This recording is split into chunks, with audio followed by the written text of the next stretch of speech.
वेद प्रेमियों, सभी श्रोताओं, संप्रति ऋग्वेद के प्रथम मंडल के 6वें सूक्त के 6ठे मंत्र की व्याख्या की प्रस्तुति का उपक्रम है। तो इस 6ठे मंत्र के देवता मरुद्गण हैं, मंत्र दृष्टा ऋषि मधुच्छंदा वैश्वामित्र हैं, छंद गायत्री। तो मरुद्गण के विषय में पूर्व के मंत्रों में प्रकाश डाला जा चुका है। मरुद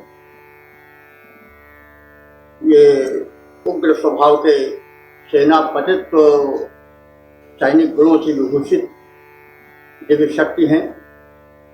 इंद्र जो सृष्टि का नियामक है, उसके प्रधान सैनिक हैं। इनका एक गण है, समूह है, और ये अपनी शक्तियों से लोक कल्याण में निरत रहते हैं और बाधक शक्तियों का विनाश करते हैं और इस कृत्य में इंद्र के सहयोगी बनते हैं। ये दिव्य देव हैं। प्रस्तुत मंत्र में दिव्यता प्राप्ति हेतु,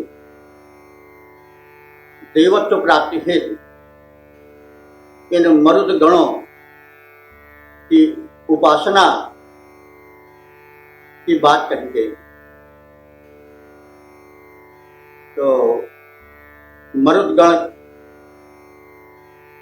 के गुण धर्म क्या हैं, उनकी प्रकृति क्या है, आदि बातें मंत्र में संकेतित की गई हैं। और कहा गया है कि जो उत्तम कोटि के अस्तोता हैं वे दिव्यता प्राप्ति है, देवत्व प्राप्ति है, दिव्य गुणों से विभूषित मरुद गणों की उपासना करते। तो मंत्र इस प्रकार से है। देवयन्तो यथा मतिमच्छा विद्वद्वसुं गिरः महामनुषत श्रुतं। देवयन्तः, देवयन्तः का अर्थ हुआ कि देवत्व प्राप्त की कामना वाले। देखिए सज्जनों, वेद में देवत्व प्राप्ति की शिक्षा लगभग प्रत्येक मंत्र में दी गई। मनुष्य उठे और मानव के सामान्य स्तर से देवत्व प्राप्त करे। देवत्व का अर्थ हुआ अपने में दान वृत्ति का विकास करे, आदान माने प्राप्ति भी करे, क्योंकि जब प्राप्त नहीं करेगा तो देगा क्या। लेकिन वो प्राप्ति स्वयं तक ही सीमित न रहे, बल्कि दान वृत्ति से आदान पोषी। यह ऋषि का लक्ष्य है। जो सृष्टि में सबसे कमी है मानव में, वो यह है कि वो संग्रही प्रवृत्ति का होता है। वो आदान तो चाहता है, लेना तो चाहता है, संग्रह तो चाहता है, लेकिन प्रदान नहीं चाहता है। यह मानव की सबसे बड़ी दुर्बलता है। इस विषय में हम कभी अवसर आने पर एक प्रसंग भी कहेंगे, जिसमें कि बताया गया है कि मानव में सबसे बड़ी कमी होती है। वो यह है कि वो आदान यानी ग्रहण तो करना चाहता है, लेकिन प्रदान नहीं करता है। इससे संतुलन बिगड़ जाता है। संतुलन कब रहता है? जबकि आदान और प्रदान दोनों में बराबरी रहे, संतुलन रहे। अगर कोई आदान नहीं करेगा, प्राप्ति नहीं करेगा, तो प्रदान क्या करेगा? लेकिन प्राप्ति ही करता जाए, संचय करता जाए और प्रदान न करे, समाज के हित में उसे न लगाए, धन को ज्यों का त्यों रहने दे, तो फिर वह धन जो है वह एक कोड़े की तरह अनिष्टकर हो जाता है। ये भारतीय संस्कृत में बहुत कहा गया है, जगह जगह पर कहा गया है, आप सब जानते होंगे। और ये वेद इस बात को बहुत पुष्ट, बहुत जोर देकर के कहता है। लगभग सब मंत्रों में ये बात मिलेगी। तो वही कहा जा रहा है इसमें भी कि देवयंतो, देवत्व, मनुजत्व से उठकर देवत्व की प्राप्ति के लिए जो है अच्छ मति, यानी श्रेष्ठ मति वाले, गिरह माने उपासक, उत्तम विचारक, उत्तम उपासक जो हैं वो क्या करते हैं? अनुशत, अनुशत माने प्रार्थना करते हैं। किसकी प्रार्थना करते हैं? वसुम, महान, यानी वसु माने धन को देने वाले, महान ज्ञानी मरुद्गणों। तो मरुद्गणों का विशेषण है कि वे जो है वसुम माने धन के स्रोत हैं। वसु धन के स्रोत हैं। और कैसे हैं? महान, महान माने महान है। और कैसे हैं? श्रुतम, श्रुतम माने विख्यात हैं अपने दान प्रवृत्ति के लिए, अपने शक्ति के लिए। वे श्रुतम हैं, विश्रुत हैं, प्रसिद्ध हैं। तो ऐसे मरुद्गणों के लिए अच्छ माने अच्छी, श्रेष्ठ, विरह, प्रार्थनाओं से युक्त उपासक अथवा ऋत्विज यथा मतिम, जिस विचार से इंद्र की श्रेष्ठता का वर्णन करते हैं, उसी बुद्धि और विचार से, उसी निष्ठा से, उसी मनोयोग से इन मरुद्गण की उपासना करें। क्योंकि ये वसुम ये साधारण नहीं है। वसुम माने धन को देने वाले हैं। धन के सज्जनों केवल ये रुपए पैसे में, द्रव्य में सीमित धन को नहीं समझना चाहिए। जहाँ धन आवे वहाँ धन के विविध रूप हैं।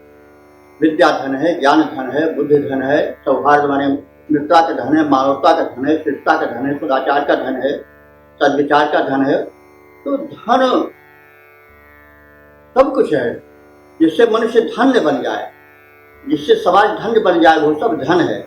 तो जहाँ भी धन की बात आवे वहाँ उसको संकुचित सीमा में बांध करके बैंक बैलेंस ही से नहीं तोड़ना चाहिए। वो जो व्यापक रूप में आचरण का धन है, जो मानवता का धन है, जो सद्विचार का धन है, वो सब। क्योंकि बहुत धन हो लेकिन अगर सुबुद्धि का धन ना हुआ तो वो धन बड़ा अनिष्टकारी होगा और बड़ी जल्दी नष्ट भी हो जाए। इसलिए वेद मंत्र के गूढ़ रहस्य को समझने के लिए प्रत्येक शब्द में छिपे हुए वैशिष्ट्य का अनुभावन विचारना परमावश्यक।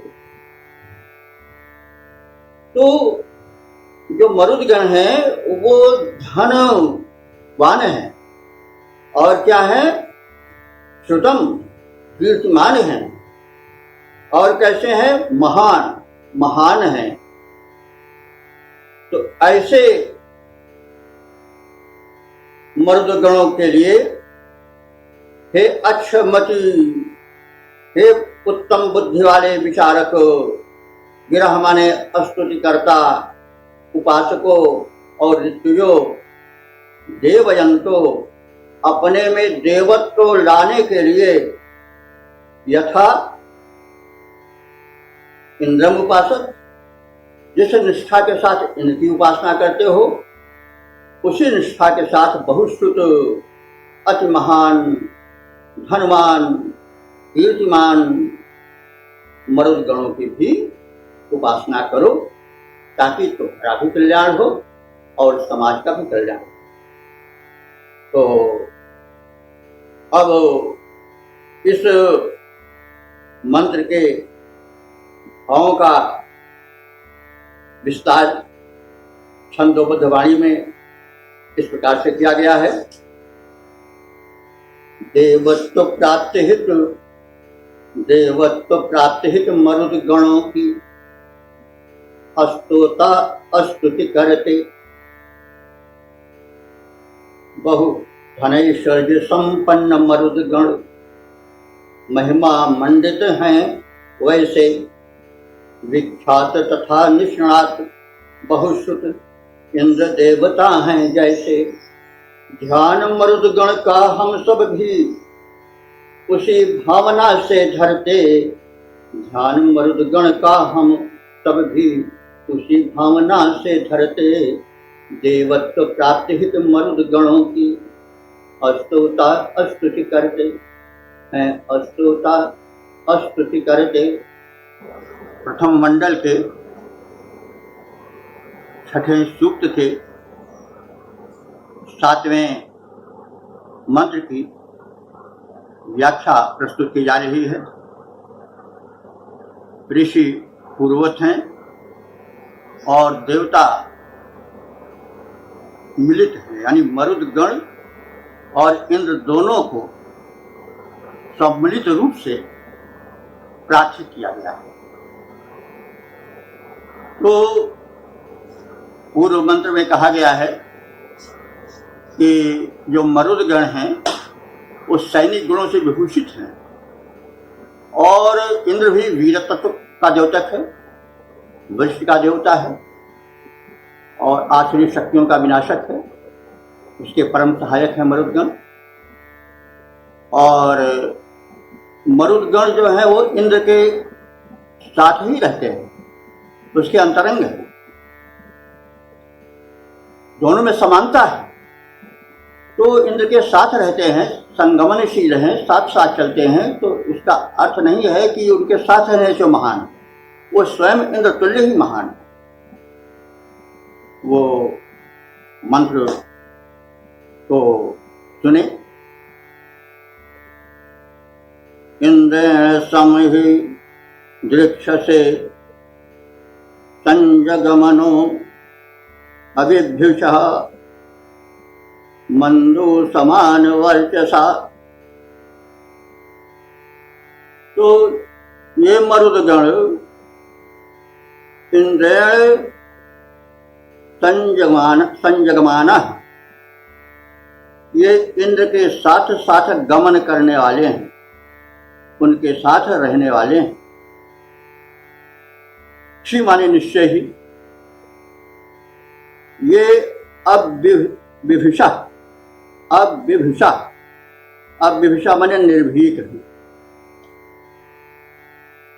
जैसा कहा गया है दोनों अविभिषा है, अविभिषव होगा अगर हम इसको लौकिक संस्कृत में कहते और लगा देते हैं द्विवचन में, लेकिन वैदिक संस्कृत में द्विवचन में आ रहता है। तो अविभिषा, ये दोनों यानी मरुदगण और इंद्र कैसे हैं? निर्भीक, न विघ्न बाधाओं से, शत्रुओं से इंद्र डरते हैं और न मरुदगण डरते हैं।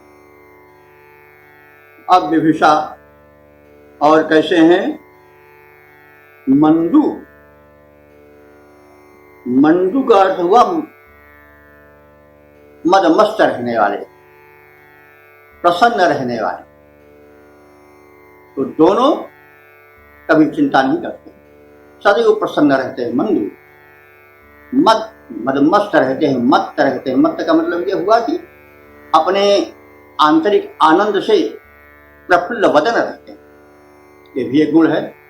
मुदिता मनुष्य का बहुत बड़ा गुण कहा गया है, और योग दर्शन में मैत्री, करुणा, मुदिता, उपेक्षा, 4 गुण साधक के लिए बताए गए हैं। तो मुदिता, प्रसन्न चित्त रहना, यह बहुत बड़ा गुण है। मनुष्य जब देखिए तब चिंता में पड़ा रहता है, हमेशा मुंह लटकाए पड़ा रहता है, संपन्न होते हुए। लेकिन नहीं, आप इनसे शिक्षा लो, मरुदगण शिक्षा लो। वे कैसे हैं? मंदू। मंदू के मन सदैव प्रफुल्ल चित्त रहने वाले हैं। मुसीबत अपनी जगह पर, संकट अपनी जगह पर, परिस्थितियां अपनी जगह पर, और प्रसन्नता अपनी जगह पर। तो दोनों मंदू हैं, माने प्रफुल्ल वदन रहने वाले हैं। और कैसे हैं? समान वर्चसा, समान वर्चस्व वाले, समान दीप्ति वाले हैं। दोनों में बल, विक्रम, दीप्ति माने जो तेज है वो समान है। तो उनको संलक्ष से माने वे इस प्रकार से जो दृश्यमान हो रहे हैं, अपनी निर्भीकता में, अपनी प्रसन्नता में, उन दोनों की उपासना करो। और दोनों में अद्भुत साम्य है। और उपासक में उपास्य के गुण का आगमन, संक्रमण होता रहता है। जब हम तेजस्वी प्रसन्न वदनम, हमेशा जब विष्णु जी की या किसी देवता की गई तो हमेशा प्रसन्न वदनम ध्याये, प्रसन्न वदन उनका रहता है। तो जब हम प्रसन्न वदन देव का ध्यान करेंगे, बलशाली देव का ध्यान करेंगे, कृपालु देव का ध्यान करेंगे, तो हमारे मन में भी वे गुण संक्रमित होते रहेंगे, उतरते रहेंगे। इसलिए ध्यान में सदैव किसी देवता की जब उपासना की जाती है तो ध्यान के योग उसको कह प्रसन्न वदन है, वे वीरत्व के गुण से युक्त हैं, वे शस्त्रास्त्रधारी हैं, वे संरक्षक हैं, वे निर्भीक हैं, आदि बातें जैसे हम कहते हैं वैसे ही कही गई है इस मंत्र में भी मरुद गणों और इंद्र के विषय में।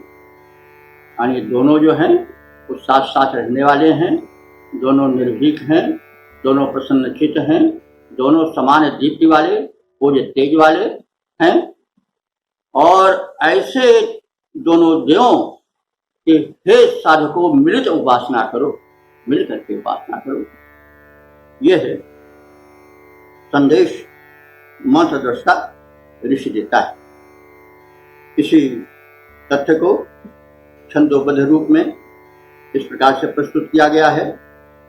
हे मरुद गणो, हे मरुद गणो, तुम और इंद्र में साम्य विलक्षण विद्यमान है, साम्य विलक्षण दृश्यमान। हे मरुद गणो, तुम और इंद्र में साम्य विलक्षण दृश्यमान। तुम दोनों निर्भीक उभय, मतिमान उभय, प्रमुदित अतिशय द्युतिमान उभय रहते हो साथ साथ मिलकर। बल विक्रम युत द्रुत दीप्तिमान। हे मरुद गणो, तुम और इंद्र में साम्य विलक्षण विद्यमान। हे मरुद गणो, हे इंद्रदेव, तुम हो महान, हो दीप्तिमान। तो इस प्रकार से अंतरंग सखा इंद्र के मरुदगण है और इंद्र जो स्वयं श्रेष्ठ है उसकी स्तुति साथ साथ की गई है। और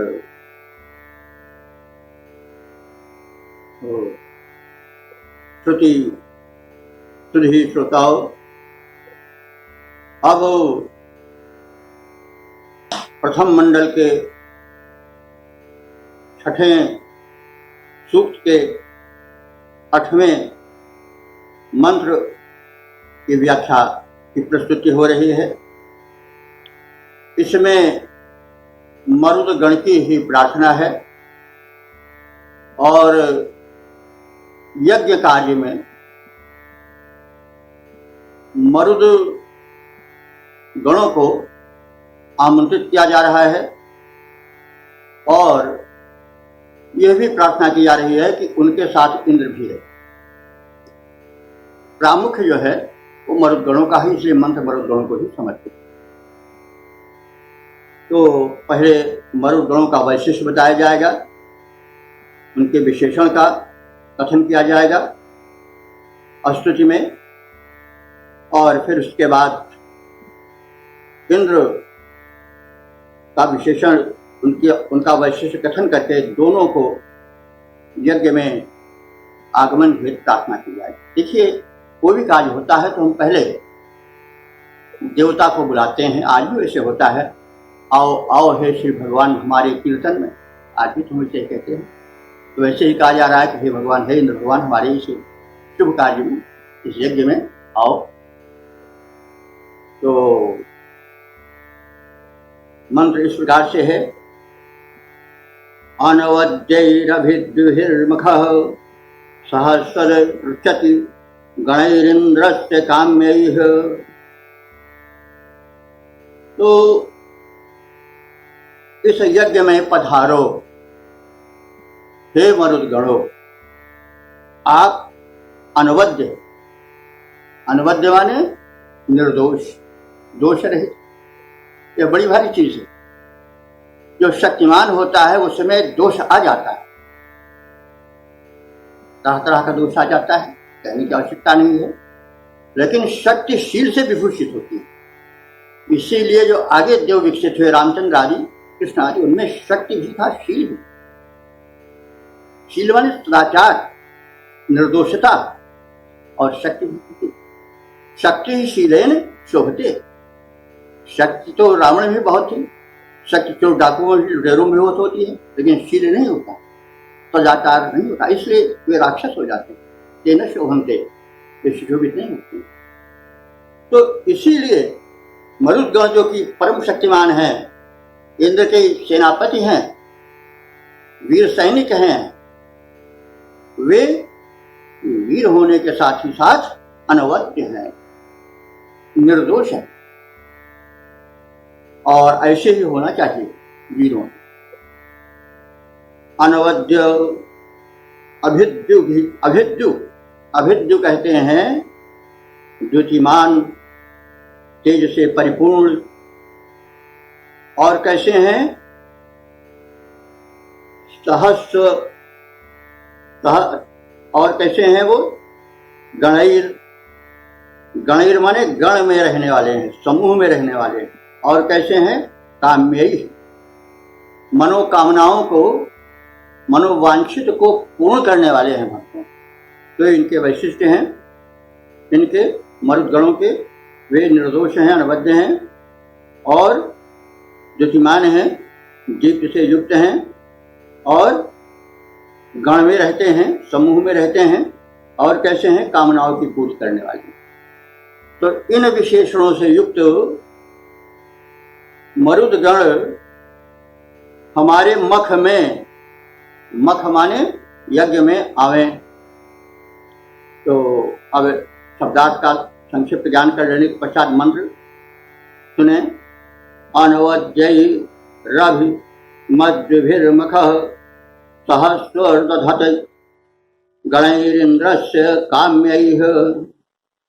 अब इसमें ये सब तृतीया बहुवचन में कहे गए हैं। अनवद्यैः, हमने अभी अनवद्य बताया था, दोष रहित, लेकिन अनवद्यैः कहा गया। और क्या कहा गया है? अभिद्युभिः, ये भी तृतीया बहुवचन है। और गणैः, ये भी तृतीया बहुवचन है। और काम्यैः, ये भी तृतीया बहुवचन है। ये सब विशेषण हैं मरुद गणों के। और तृतीया में क्यों प्रयोग किए गए हैं? क्योंकि सहयोगी तृतीया, साथ साथ आने, साथ साथ जाने के योग में तृतीया होती है। ये किसके साथ है? वो है इंद्र के साथ है। इंद्रस्य, इंद्रस्य, इंद्र के। और इंद्र कैसा है? वो है सहस्र, सहस्र दधति। इंद्र सहस्र माने साहस अथवा शक्ति को धारण करने वाला है। शक्तिधारी इंद्र के साथ साथ आवे। तो मरुदगण जो कि अनबद्ध हैं और शक्ति संपन्न हैं, सदाचारवान हैं और कामनाओं को पूर्ण करने वाले हैं, वे अपने गणों यानी अपने समूह के समेत शक्तिमान इंद्र के साथ हमारे इस यज्ञ में पधारें। तो मरुदगण निर्दोष, तेजस्वी, वांछित फल प्रदाता हैं। वे समर्थ मरुदगणों के साथ यह यज्ञ वरिष्ठ इंद्र के साथ आकर के संपन्न करें। हम सब उनकी पूजा करते हैं। ये सामान्य गद्य प्रकर्ष हो गया।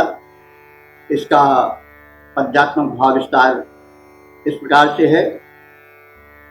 यह महत याज्ञिक अनुष्ठान, यह महत याज्ञिक अनुष्ठान तेजस्वी वीरों के अर्चन पूजन का है, इसमें विधान।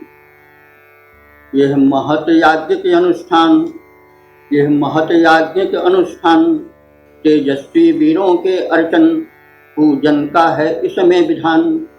निर्दोष मरुदगण तेजस्वी हैं वीर, वांछित फलदाता, बलवान इंद्र के मित्र परम, शुभ कर्मनिष्ठ जन के त्राता। शुभ यज्ञ कर्म के माध्यम से करता उनका पूजा विधान, करता उनको पूजा प्रदान।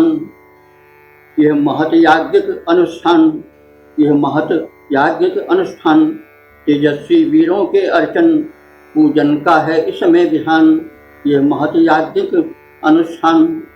इस प्रकार से मरुदगणों और इंद्रों का इसमें सादर समवाय, सादर उनको निमंत्रित किया गया है। उनके बल और विक्रम का बखान करते हुए, जो कि प्रार्थना का एक गुण होता है।